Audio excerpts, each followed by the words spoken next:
Joliba Afternoon News. Au Mali, le shérif de Nioro opte pour une prolongation de la transition. Des précisions dans ce journal. Le dossier de la rédaction nous amène à la découverte de l'encens dans toute sa splendeur. Mesdames et messieurs, bienvenue au journal sur Joliba TV News. L'administrateur délégué de la radio Kaira 7 de Niono a été enlevé devant la radio 1 de Bamako. C'était hier mardi 27 juillet 2021. Une nuit après, aucune trace de sa disparition n'a été signalée et l'on ignore toujours l'identité de ceux qui l'ont enlevé. Comme l'évoquions dans les titres, l'épineuse question de prolongation de la transition malienne continue de diviser l'opinion nationale et internationale.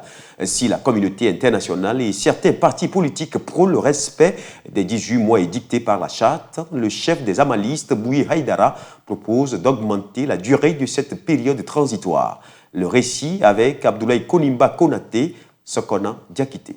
Si vous voulez qu'on avance, il faut se donner du temps, estime le leader religieux Bouye Haïdara. Réputé influent dans les grandes décisions du pays, le point de vue du shérif de Nioro sur la durée de la transition n'est compatible avec celui des partis politiques comme le PARENA, le RPM, mais aussi de la communauté internationale. Nous devons donner plus de temps à cette transition pour redresser le Mali. Cela doit être le devoir de tous les Maliens d'œuvrer dans ce sens, soutient le shérif de Nioro. En outre, même si le temps restant semble insuffisant face aux défis selon certains acteurs, les organisations africaines et internationales, en plus de la majorité des partis politiques maliens, exigent le respect strict du délai imparti de 18 mois convenu. Des élections libres et transparentes dans les délais fixés par la charte de la transition restent un impératif. Naturellement, aucune manœuvre visant à prolonger la période de transition n'est compatible avec cet objectif et ne sera pas acceptable, avait prévenu Bokari Treta, le président du Rassemblement pour le Mali, le parti du président renversé par la junte militaire qui est aux commandes. De surcroît, le Parti pour la Renaissance nationale PARENA avait remarqué un flou artistique autour de la question et s'oppose à toute proposition visant à augmenter la durée de cette période. Toutefois, le président de la transition Assimi Goïta avait assuré après son deuxième putsch contre le président Bandao qu'il mettra tout en œuvre pour respecter le délai précisé dans la charte de la transition. À ce jour, aucune décision officielle n'a été donnée sur la prolongation de cette période transitoire, mais la question continue de diviser. L'encens ou Oussoulan dans la langue bambara est un produit très apprécié par les femmes au Mali. Il est vendu en abondance dans le grand marché de Bamako et est réputé mais avoir des secrets que seuls les utilisateurs connaissent. Issa Sissé nous plonge dans l'univers de cette résine aromatique exceptionnelle.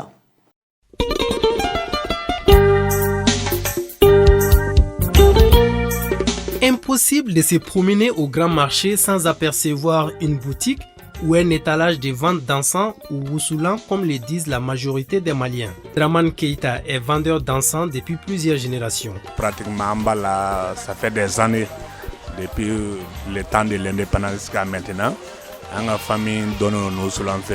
Notre famille a toujours fait ce métier depuis plusieurs années. On additionne beaucoup de choses à l'encens pour que ça sente bon, c'est notre travail.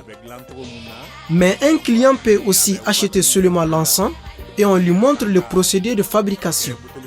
Les prix varient entre 2000, 5000 et même jusqu'à 100 000 francs ou plus. L'année on est avec d'amener de 2000 à l'infini, 100 000, 5 000, selon les moyens. Chaque jour, sa boutique est prise d'assaut par des amatrices de la bonne odeur. Awakone est une de ses clientes fidèles. Elle est aussi revendeuse. Elle avoue que c'est un bon business. Ce business marche très bien pour moi. Même là, je viens acheter la commande d'une cliente. Mes clientes viennent d'ici, mais aussi d'ailleurs. Madame Sila Kadiatou Sissouma est quant à elle venue spécialement de la Côte d'Ivoire pour acheter des encens à usage personnel. Ça fait africain. Puis j'aime sentir bon. J'aime que chez moi aussi sente bon. J'aime tout ce qui sent bon.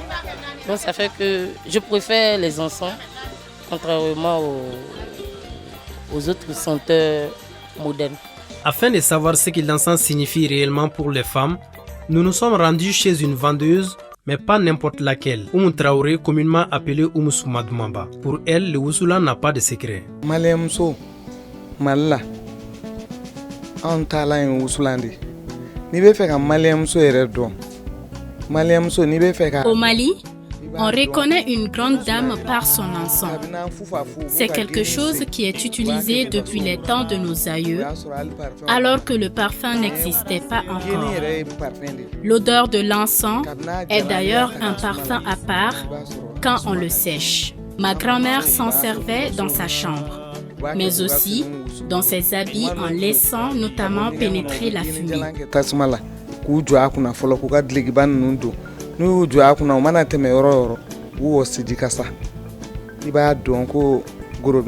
Selon elle, il y a une grande différence entre la fabrication d'encens hier et celle d'aujourd'hui.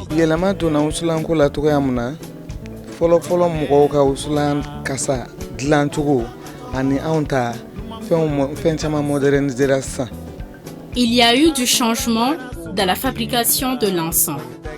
Actuellement, on fabrique l'encens en y ajoutant des parfums très chers, ce qui n'était pas le cas avant. L'encens de ma mère est très bien fait sans mélange. Personnellement, j'en vends plusieurs types avec des usages différents.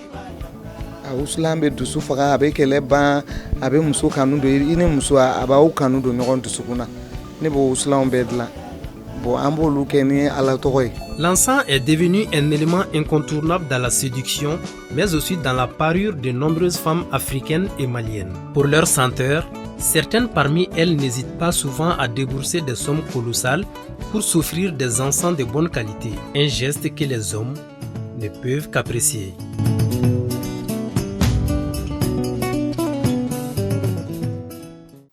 À présent, le portrait d'Axitan Koulibaly, une bijoutière qui force l'admiration. Seule parmi les hommes à l'artisanat, Axitan Koulibaly, âgée de 24 ans, est la seule bijoutière à exercer ce métier. Notre reporter Adama Sanogo s'est intéressé à la vie de cette jeune femme battante. Suivons.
études de 7e année et bénéficiaire du trophée de la femme battante en 2017, elle tire beaucoup d'avantages de ce métier de bijouterie.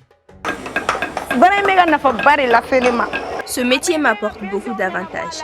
J'arrive à subvenir à mes besoins. Je règle mes problèmes avec ce que je gagne. Les difficultés, Assitan Coulibaly en rencontre dans ce milieu, mais elle les affronte sans toutefois baisser les bras.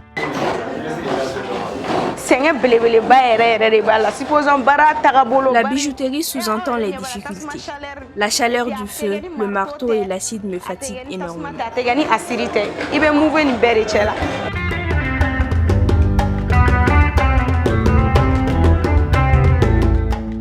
La charge et la pression de la bijouterie ont même rendu maladive la bijoutière au tout début de son boulot. J'avais eu mal à la poitrine en 2017. Je n'étais pas encore habituée à ce métier à l'époque. Maintenant, je suis habituée. Je ne ressens plus rien.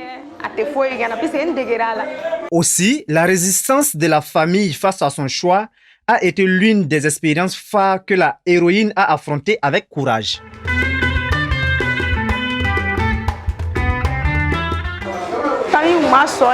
Ma famille n'aimait pas ce métier. Il était à la cause de plusieurs disputes, surtout avec ma grande sœur et ma mère. Toutefois, elle a des ambitions futures pour ses jeunes sœurs et pour elle-même. Mon rêve est d'ouvrir une école, mais sans fonds, tout est impossible. Je veux ouvrir également mon propre atelier pour bien recevoir mes clients. Il n'existe pas de métier pour hommes ni pour femmes. L'essentiel est d'être passionné et d'avoir son pain quotidien. Assitan Coulibaly invite ses consoeurs à travailler afin de devenir indépendantes. Comme elle le dit, je cite, « La femme ne doit pas toujours attendre tout de l'homme. »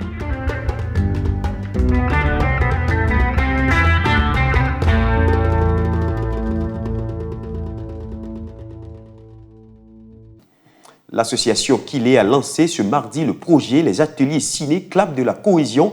L'initiative consiste à former 40 jeunes dans le domaine du cinéma. Ces jeunes formés feront des productions qui seront diffusées dans des camps de réfugiés pour promouvoir la cohésion sociale.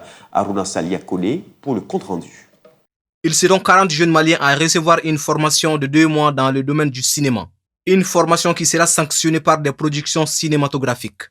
Ce sont des formations de renforcement des capacités des jeunes cinéastes qui ont le besoin d'être formés, à les amener à créer des films sur la paix et la cohésion sociale qui seront produits dans les camps de réfugiés de Bamako, les zones de guerre, le sud, le nord et le centre. Les bénéficiaires seront des différents secteurs de la chaîne de production cinématographique. Nous allons sélectionner 40 jeunes et qui seront, comment dirais-je, dans les domaines variés, c'est-à-dire 10 réalisateurs, 10 cadreurs, chefs opérateurs, 10 monteurs et 10, comment dirais-je, pas comédiens, mais des jeunes qui veulent vraiment jouer dans le cinéma. Les productions des jeunes seront projetées dans des camps de réfugiés de Faladje, de Manyambougou, de Djatoula, etc. Associer ces camps de réfugiés à ces projets constitue un facteur de promotion de la cohésion sociale et de la paix. Un fait qui intéresse le bailleur. Avec cette initiative de film, nous pouvons bénéficier des accompagnements. Leurs initiatives précédentes nous ont permis de bénéficier de plusieurs aides. Pour un peu parler du vivre ensemble, la cohésion sociale dans les camps de réfugiés en réalisant des films avec des jeunes.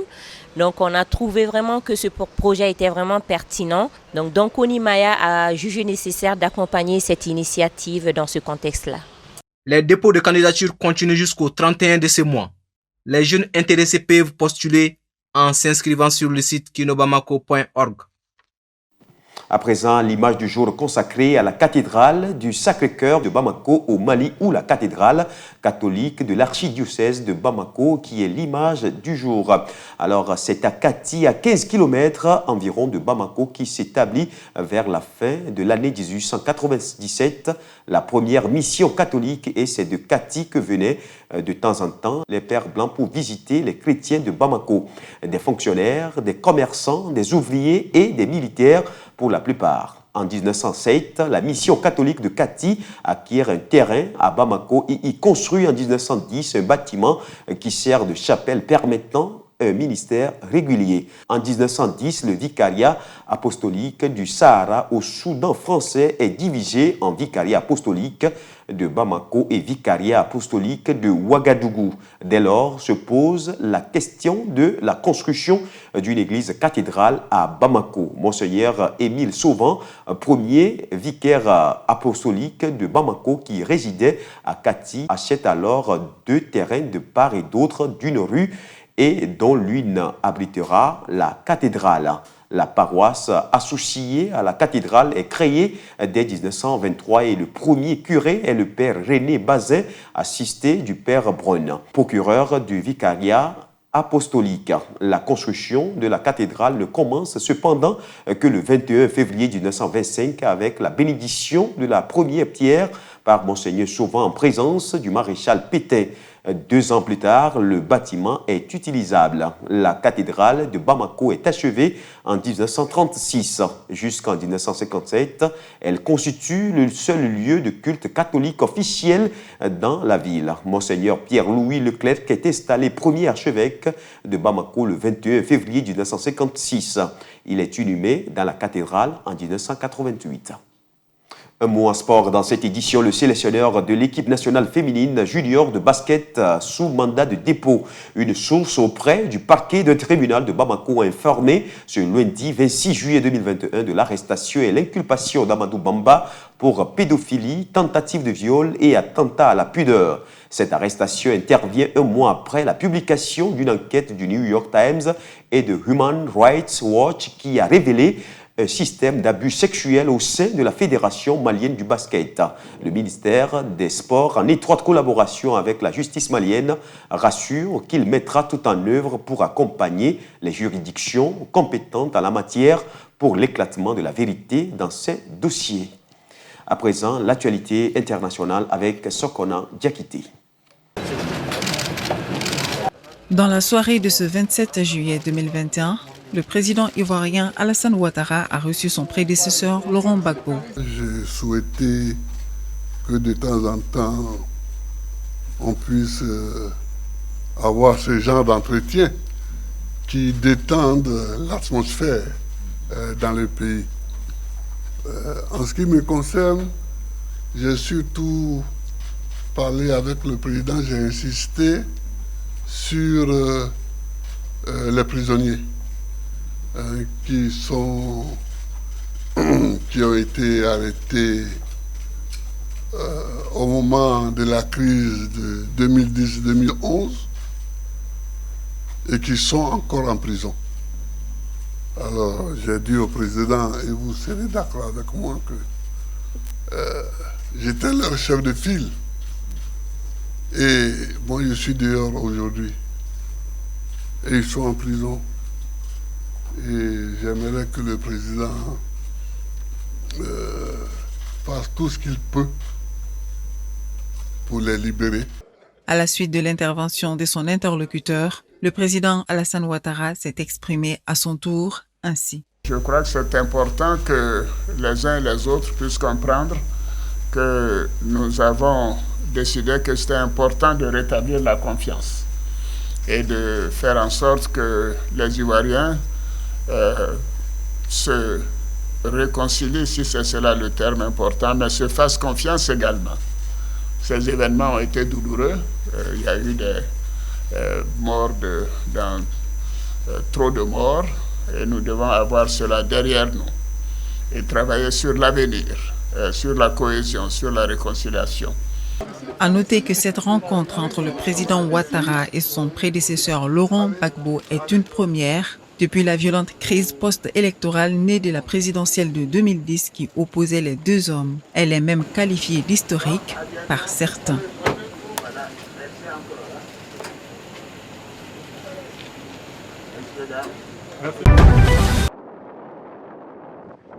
Les gardes-côtes turcs ont saisi un navire transportant quelques 231 migrants vers l'Italie dans le cadre d'une opération autour de l'ouest de l'île grecque de Lesbos. 208 migrants sans papier faisaient partie du groupe saisi en route vers l'Italie, ont indiqué les gardes-côtes turcs et l'Organisation internationale pour les migrations mercredi 28 juillet.